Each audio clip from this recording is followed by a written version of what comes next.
কি সমস্যা আপনার? আমার দিকে এভাবে ভ্যালভ্যাল করে তাকাচ্ছেন কেন? টিকিটটা কি?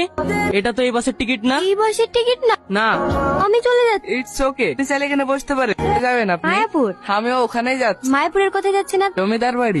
জমিদার বাড়ি? কি হলো, জমিদার বাড়ির নাম শুনে হঠাৎ না? না না তাই না, কে আমি অনেক শ্রদ্ধা করি। আর আপনি ওই বাড়ির ছেলে আপনি ভুল ভাবছেন, আমি ওই বাড়ির ছেলে না। বলে আপনি ওই বাড়িতে কি করতেছেন? জমিদার বাবু বলছিল ওই গ্রামে নাকি জমিদার বাড়ি যাচ্ছে। আর আপনি? আমার ওই গ্রামেই বাড়ি। জমিদার বাবু এই সময় আমার লাতে আজকে বাড়ি আসছে, একটু বাজার দিকে যাচ্ছি। বাবু বাড়ি আসছে? হ্যাঁ আচ্ছা ঠিক আছে, আমি এখন আসি। আমাদের জমিদার বাবুনের মানুষ। হ্যাঁ রে, কখন আমাকে এই জমিটা দিয়েছে? ঠিক আছে যান তাহলে। তুমি হেঁটে যাবা? হ্যাঁ। তুমিও এসো আমার সাথে। না না এটাই চলে যাব। এখন বাড়িতে এসে কি দরকার ছিল বলতো মা? তুমি চুপ করো, শরীর খারাপ, আমি বাড়ি আসবো না। আরে মা, আমি ঠিক আছি। সে তো দেখতেই পাচ্ছি কতটুকু ঠিক আছো। নগরের রাস্তাটা কোন দিকে একটু বলতে পারবে? নে পারে নে। আপনাদের জমিদার অনেক বড় মনের, চলো কোথাও ঘুরে আসি। আমরা তো একে অপরকে চিনি না, না থাকলে হচ্ছে আমরা এক অপরকে অনেক আগে থেকেই চিনতাম। আমাকে ইমপ্রেস করার চেষ্টা করো। বলে তুমি বুঝতে পেরেছো তোমাকে ভালোবেসে। আমিও যে বাসি তোমার প্রেমে তোমাদের পড়ে- গ্রামটা আমাকে একটু ঘুরিয়ে দেখাবে না? না অন্য কোনো একদিন ঠিক আছে, কিন্তু আমি তোমার জন্য এইখানে এই সময় অপেক্ষা করব। দেখবো।